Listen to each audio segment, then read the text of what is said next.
Welcome to the Fast Leader Podcast, where we uncover the leadership life hacks that help you to experience breakout performance faster and rocket to success. And now, here's your host, customer and employee engagement expert and certified emotional intelligence practitioner, Jim Rimbach. Need a powerful and entertaining way to ignite your next conference, retreat, or team building session? My keynotes don't include magic, but they do have the power to help your attendees take a leap forward by putting emotional intelligence into their employee engagement, and customer-centric leadership practices. So bring the infotainment creativity of the Fast Leader Show to your next event, and I'll help your attendees get over the hump now. Go to beyondmorale.com/speaking to learn more.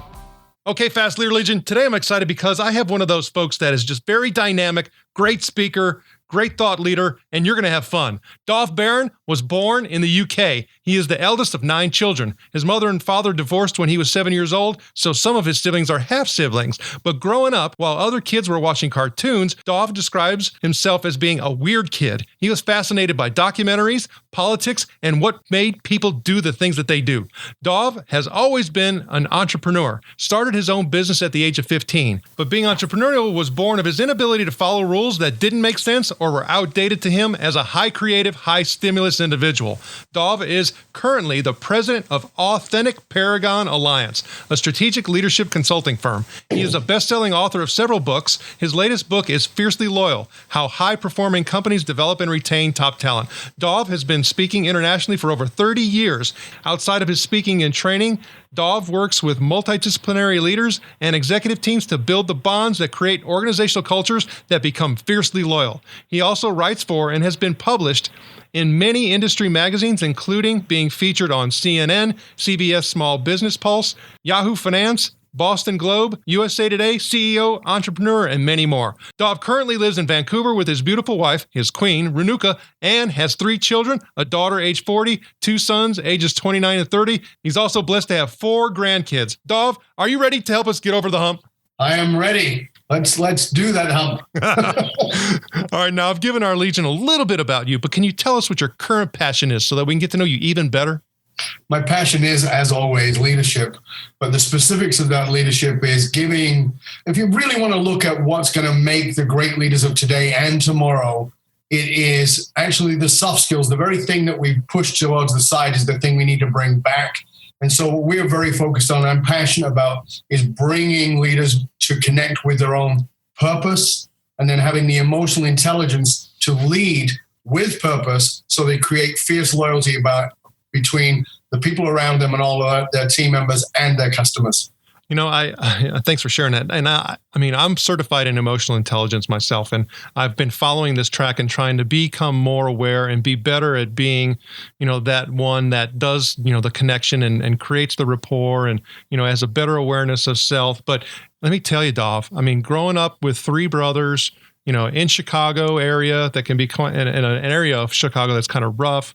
I mean, I had some tendency and behaviors that, weren't necessarily high in emotional intelligence. And I didn't develop those early. It didn't come till I was later in life. So how do you actually help leaders that have had, some early hardwiring in the wrong direction kind of redo themselves? Well, it's a great question, Jim. And the answer to it is actually right back to what you just said, is that I believe, in my experience, most of the people who get to a leadership position have had some of wrong wiring. And it's created, the positive side of it is that it's created a drive in them that's allowed them to move into a leadership position, but they've got some rough edges around that. And a lot of leaders tend to see things as, this is the way, it's the only way, it's my way. And if you don't do it my way, it won't work. Today's leaders can't do that anymore. You can't lead millennials who are now 38% of the workforce in that way. So one of the things that we do is we say, what you've already got is magnificent. Now let's polish that. Let's polish the diamond and bring forward the other skills that are waiting underneath, because those rough edges are there to protect you. They were appropriate at one point in time, but they may no longer be necessary. Thanks for putting it the way that you did. I mean, it makes total sense, because also we talk about folks, when you think about career progression, they will hit a ceiling if they don't, exercise this different area within their within their potential skill sets if it hasn't been developed in order to get into that next level. And it typically happens about, their mid 40s. So your technical skill and ability and knowledge of, the particular business that you're in or the job that you're doing, will help you get to a position of authority. But you're going to get smacked in the head if you don't now switch and actually become better at those emotional intelligence skills. Absolutely right, Jim. I mean, of course, if you're going to be good at what you do, then you have to be technically good at what you do. There's no doubt about that. You've got to have the skill set to do it. But at some point in time, you're going to have to interact with others. And if you're going to lead, you're going to have to lead others. And if you don't have the emotional intelligence skill set, if you've not worked on understanding how to have compassion and empathy and communication skills, if you've not worked on some of those things, if you don't have self-awareness and you don't have awareness of others, you're going to fall very flat in your face very quickly. So when you start, for me, one of the things that attracted me to you initially, without even getting any exposure to your particular work, was this whole concept of full Monty leadership. To me, I don't know if you have any, copyright infringements or anything on that area, but I think to me, it's just totally brilliant to put it into that context. How did you come up with that, and share with people what it is? Yeah, I'd love to share that. Actually, it came out of a conversation with one of my mentors, and we were talking about a marketing guy I had working for me who constantly struggled with how to best say what it is that I do. And this mentor and I were having a chat, and we were talking about the movie Full Monty. And if you've seen the movie, it's about a bunch of financially struggling Northern English guys who decide to compete with the Chippendales, who are these young, hot guys. And so these guys are also going to take their clothes off because they figure, well, a lot of people show up and give them money. Well, of course, they're in awful shape and they don't look great and they can't dance. So nobody's showing up. So they're looking for this point of differentiation that will make them stand out. And what is the point of differentiation? Well, they take everything off. They go full Monty, which is a British term. They go full Monty. They take it all off. And when we were discussing this, the point of differentiation in the work that I do with leaders is showing them the value, the impact of vulnerability, how powerful that is for bonding people to you. That vulnerability we've been trained to believe that it's a weakness, but it's actually the most powerful strength you can have. And that when you reveal it all, again, you do so with discernment though, but when you reveal it all, it actually bonds people to you rather than pushing them away from you. And I get that it's an extremely scary thought for many old school leaders, but if you just, let me give you a little way to play with this for a moment so you can grasp it.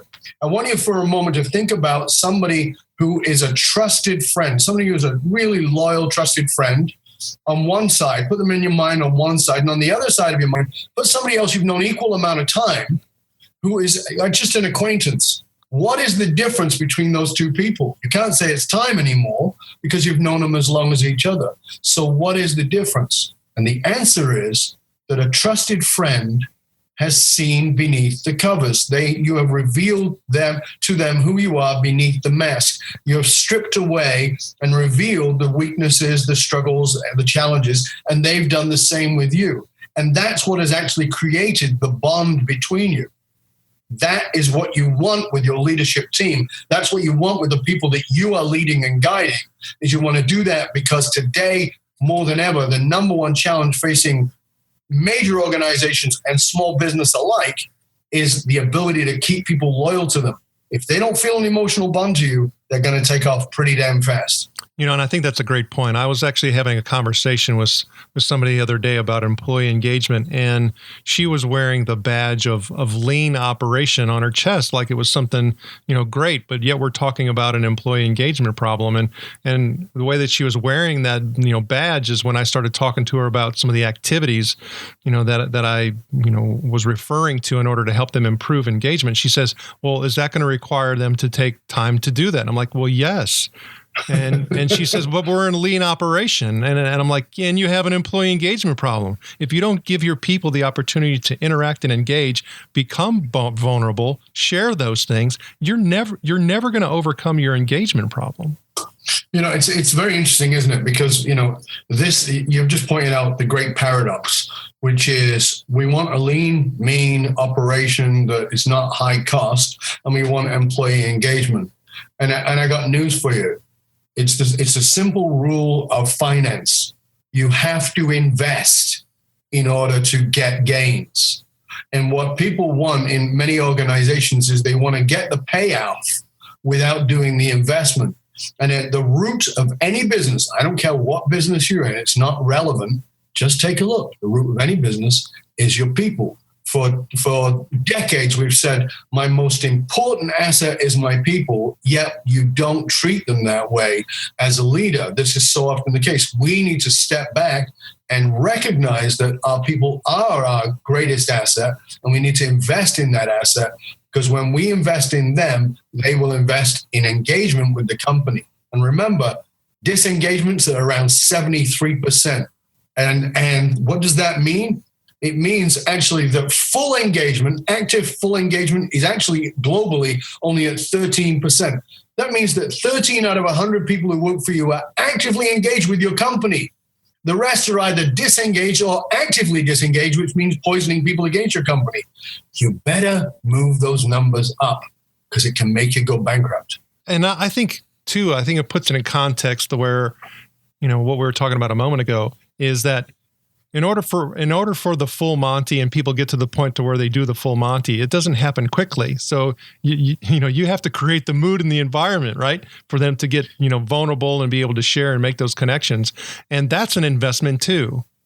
Well, you just said that is really important, right? It's a progression. And what does that mean? We have a model that we show. It's a 10-part model. And one of the central pieces around that is something called safety. This is the boundary that holds things together. You can't be vulnerable if you're not safe. We all understand that in order for you to succeed in business today, you have to be incredibly innovative. We all, you're now seeing on everybody's mission statement, we strive to innovate, blah, blah, blah. But you know what? If you don't create an environment for innovation, it won't take place. What is an environment for innovation? It's safety. It's emotional safety. I've got to know that I'm not going to get dumped on because you don't like my idea. I got to know that it's emotionally safe for me to show up and make a mistake. I got to know that it's allowable for me to show my humanity, and that you'll show me yours as a result. And that creates an environment that creates innovation, growth, and engagement. I think, that's so true. And I don't think people really see how those are interrelated and interconnected, in that you want greater innovation. You have to allow your people, to be able to connect with one another, because we all know, I don't care. It's beyond intuitive. We all know that when we work in collaboration and in concert with one another, the output is significantly greater than we working by ourselves. You got it. So how do we get to that point? It is, the vulnerability piece. It is the, discovery piece. It is the safety of being able to fail piece. It's all those particular components. So absolutely it is. And we've got to be willing to embrace that. And again, I understand that it's difficult for somebody who is a baby boomer or even a Gen Xer. Millennials, though, as I said, they are 38% of the workforce. You've got to understand that's what they want. So whether you're comfortable with it or not, I'm sorry, I don't mean to be rude, but nobody cares. It's not even relevant. If you want to be in business and if you want to lead, you've got to learn to get comfortable with this, because millennials have the greatest bullshit meter in the world. And if they don't feel connected to you as a human being, and they feel like you're all about your title, they will walk away. When I entered into the workforce, I was asked, what do I want to do? That was a 20 to 40 year question. When millennials enter the workforce, when they're thinking about their career, it's a 4-year question, 10 times less. 4 years, they're looking to change careers. If you can't keep them in your company, you're not getting the ROI on the training and development, and you're going to spend between 1.5 and 2 times the annual salary of every individual on their training and development. What does that mean? It means if you don't keep them for 1.5 to 2 years, you don't have any ROI.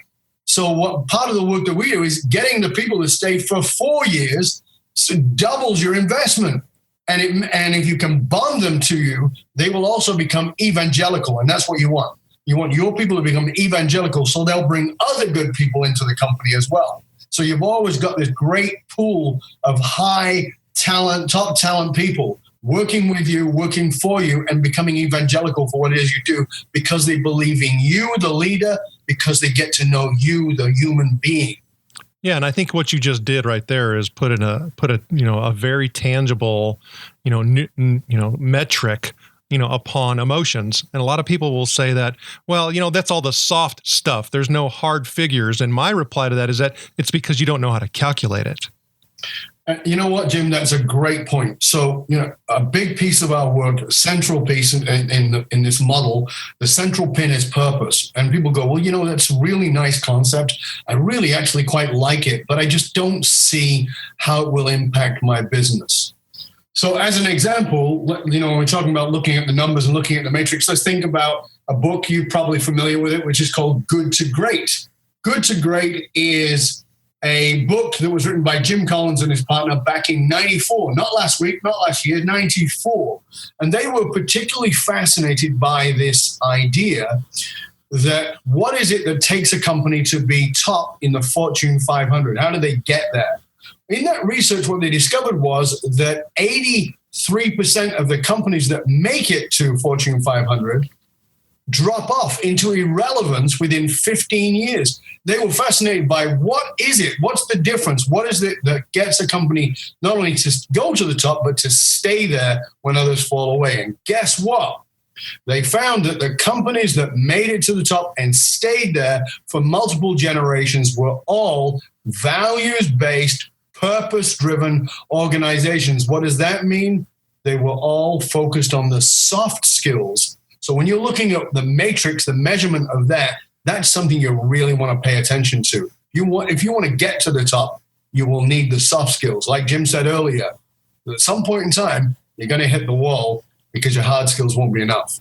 It's going to happen. It's inevitable. But one of the things when we're starting to talk about all of this is that, it could be, filled with a lot of emotion and inspiration. And we look at quotes on the Fast Leader Show and help us move onward and upward faster. Is there a quote or two that you can share?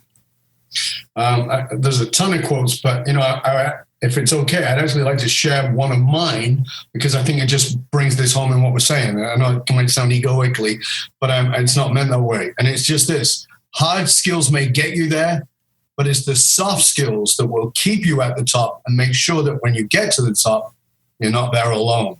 And I think that that's something that I just want to drill into every leader's brain. You've got to do that. Branson said, I can't remember the exact quote, but Branson said, the companies of the future that are going to outshine and outdo their competitors are the purpose-driven organizations. And without a doubt, I mean, you're talking about that younger generation. They're looking for purpose first, not pay.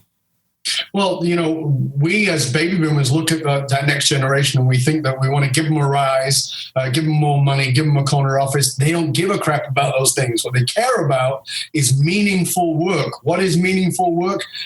Working for a company who is purpose-driven, that they can align their purpose with. It's meaningful. That matters. Absolutely. So I know, you and I have had the opportunity to chat previously, and we're kindred spirits in a lot of ways. As I jokingly say, I think we're brothers from another mother. And so, like me, I'm sure you've had a lot of humps to get over. Is there a time, that you can share with us when you've had to get over the hump and it made a difference for you? Hump? That would be a gross understatement. June 1990, I was at the top of my career. I'd been speaking for 6 years at that point in time. And in June 1990, I came back from a speaking tour. I was pretty exhausted. My speaker manager told me that she'd given me 4 days off, and I went up to a place called Whistler, which many of you might be familiar with. It was home of the Winter Olympics in 2010. My buddy and I went up there. It had been a really wet spring, but it was a gorgeous day. We spent that late morning and early afternoon sunbathing by the lake, and in the afternoon decided we were going to go for a hike to a place called Brandywine Falls, which is this majestic place. It's amazing. Glacial water rushes off the glacier down this twisting river and then plummets off the edge of a 200-foot drop cliff onto the boulders below. It's stunning. We hiked down the bottom, being a bit of a lunatic as I was, a bit of a adrenaline junkie. I challenged my buddy to go behind the waterfall to hike and face the spray 70 miles an hour. Get behind that. We did it. When I came out the other side, I felt like I was Superman. I could do absolutely anything. And so I challenged my buddy. I said, well, why don't we, instead of hike, let's free climb? Now, some of your listeners may be familiar with mountain climbing. It involves ropes and safety harnesses and all kinds of good stuff. And some people think it's crazy. Well, maybe not. Free climbing, on the other hand, is climbing without any of that stuff, but at least you have the right shoes and the right clothing and chalk. Well, if you want to take that go from the moderately insane to the fully, completely nuts, you would try to free climb in wet clothing and wet shoes. That's what we began to do. Now, if for those of you watching, listening, you probably have lived in a high-rise or gone to a high-rise, and you may have gone to the 6th floor. Imagine yourself walking out onto the balcony of the 6th floor and there's no railing, looking over the edge. If you've got a problem with heights, your legs might get a bit wobbly. If you don't have a problem with heights, you think it's okay, but you wouldn't want to land from there. So now let's take it from 6 to 7 to 8 to 10 to 12 stories up, 120 feet. Looking over that edge, that's the height I was at as I reached for a rock that dislodged a bigger rock and knocked me down, sending me hurtling to the boulders below and smashed me to pieces. Khalil Gibran, one of my favorite poets and philosophers, said, "Your pain is the cracking of the shell of your understanding." Well, on that day, my understanding got shattered. And that sent me backwards in every possible way you can imagine, from being at the top of my career to nothing, to being literally shattered to pieces. So yeah, there was a little bit of a hump. I mean, Dov, the question is, how did you survive? And what did survival even look like in those first few months? It's interesting because there are two dominant questions. Every time I've told this story, there's always two questions that come up in one form or another. One is, what was it like to fall? I don't know. Because as I reached for a rock at 120 feet, it dislodged a bigger rock that knocked me unconscious. May have saved my life. Second question is, people say, what did you learn or how did it change you? Some version of that question, it seems to be universal because we all get it at a deep level that there's something we know that if you have a life-threatening event, something about you changes. You're brought back to something. That recovery physically was brutal, as you can imagine. But emotionally, it was far tougher because I looked okay. I've had 10 reconstructive surgeries. I looked okay probably within 5, 6, 7 months. But the emotional recovery was far longer. It was brutal. And all the time, now remember, I'm a tough kid from the ghetto. I'm a leader, so I'm not going to show anybody. And I've bought this whole idea of never show any vulnerability. So I hide all that. People ask me, how you doing? I'm great. I'm coming back. There is no back. You can't come back. You have to recreate. And it was about 18 months in that I fell on the floor in a heap and found myself in the fetal position, bawling, feeling devastated, feeling like I'd lost everything at a soulful level. And it brought me back to that place. And I would challenge each of you to remember this. There is a voice within you. It is very often a whisper, but it's telling you what your purpose is. It has you question that thing you're doing that is right. It makes logical sense, but there's something underneath that goes, you know what? You're a little bit off. There's just a tweak. You've got to turn. And it's the call to your greatness. And that I needed to fall and get smashed to pieces to actually shut the heck up and listen.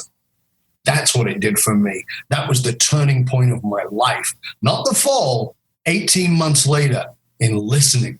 Well, Dov, I'm glad you're able to get your way up and out of that because you've definitely made a significant impact. And I think just you sharing that story and the way that you shared it and the way that you drew us in is a reason why you survived. Thank you, sir. Thank you. So I know you got a lot of things going on, grandkids, travel, of course your work. And I know you're still quite active, from, an athletic perspective. You still like to do, things as far as taxing your personal body. But what are some of your goals?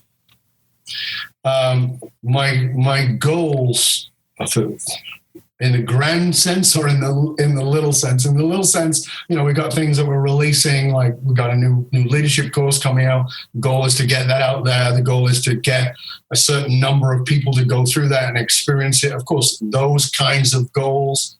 But my goal is always the same, which is around my purpose. My purpose is to facilitate the purpose of others, to allow them to bring that forward so they can live rich, successful, and fulfilling lives, having impact on others.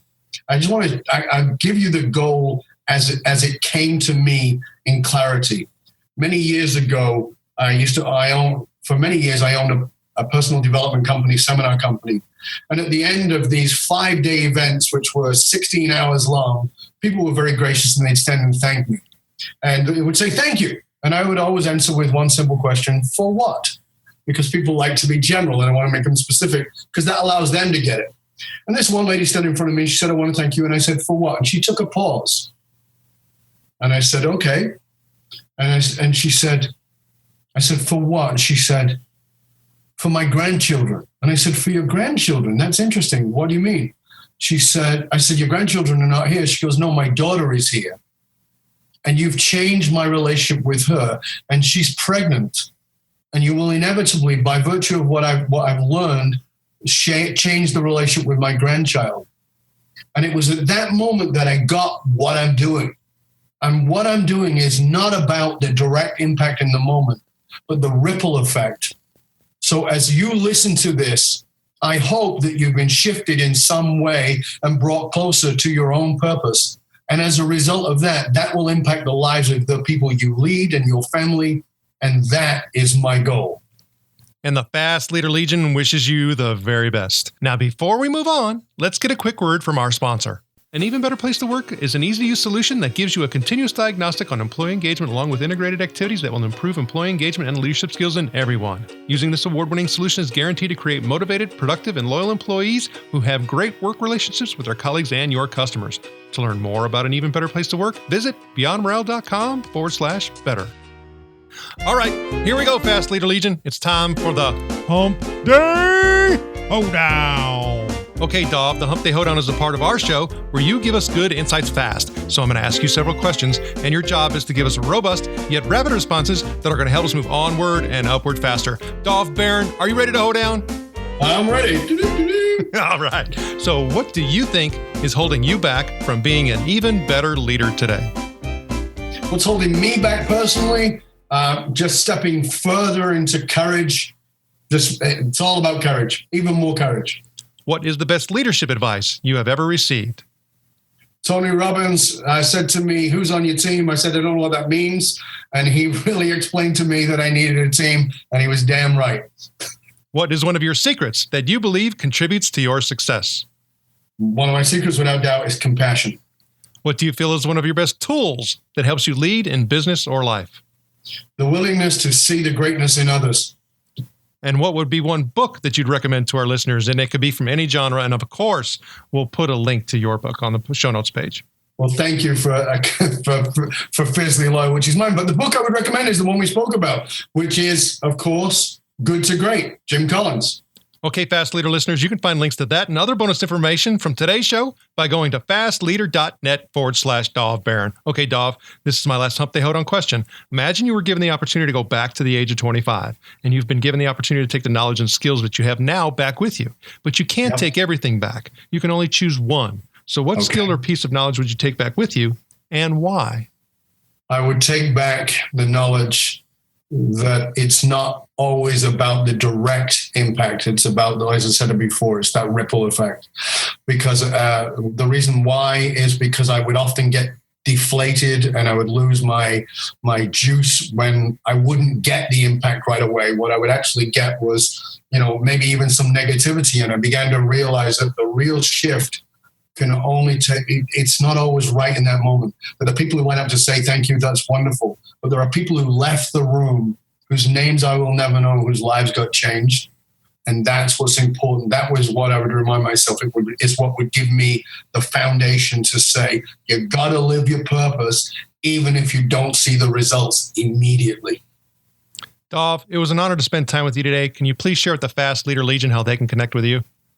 Thank you, my friend. I sincerely appreciate that. You can connect with me in all kinds of ways. Twitter at the Dov Baron, Facebook Dov Baron Leadership, and of course LinkedIn. But you can also go to our main site, which is fullmontyleadership.com, and you can also find me on iTunes, Dov Baron Leadership and Loyalty Tips, and YouTube, and a whole bunch of other places. Dov Baron, thank you for sharing your knowledge and wisdom. The Fast Leader Legion honors you and thanks you for helping us get over the hump. Thank you for joining me on the Fast Leader Show today. For recaps, links from every show, special offers, and access to download and subscribe, if you haven't already, head on over to fastleader.net so we can help you move onward and upward faster.